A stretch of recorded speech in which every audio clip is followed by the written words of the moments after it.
ஆஃபீஸ்லேருந்து வரும்போது நொங்கும் இளநியும் பக்கத்தில் விற்கிறத பார்த்துட்டு வாங்கிட்டு வந்துட்டேன். அதில் வந்து பார்த்தா தான் என் ஹஸ்பண்ட் சொல்கிறாரு, முகமுக வாங்கிட்டு வர சொன்னேனே வாங்கி வந்தியான்னு. ஐயோ மறந்தே போயிட்டேன், வாங்க வீட்லேயே பண்ணி கொடுக்குறேன்னு சொல்லிட்டு இளநியை உடச்சி ஊற்றிண்டு அதில் உள்ளே இருக்கிற தேங்காயை குட்டி குட்டியாக நறுக்கி வச்சுட்டேன். நுங்கையும் தோலெல்லாம் பிச்சுட்டு அதையும் குட்டி குட்டியாக நறுக்கி வச்சுட்டேன். நுங்கு கொஞ்சம் ஹார்டாக தான் இருந்தது, பட் இந்த ரெசிபிக்கு அது நல்லாயிருக்கும்.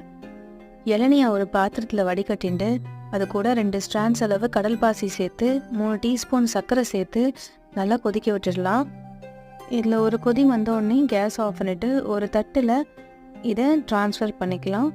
இது கூட சின்ன சின்னதாக கட் பண்ணி வச்ச நொங்கையும் குட்டி குட்டியாக நறுக்கி வச்ச தேங்காயையும் சேர்த்து கொஞ்சம் நேரம் செட் ஆக ஃப்ரிட்ஜில் வச்சிடலாம். இது செட் ஆகிற நேரத்தில் மாங்காவோட ஹாஃப் ஸ்லைஸ் எடுத்து தண்ணியில் வேக வச்சிடலாம். மாங்காய் வேகிறதுக்குள்ள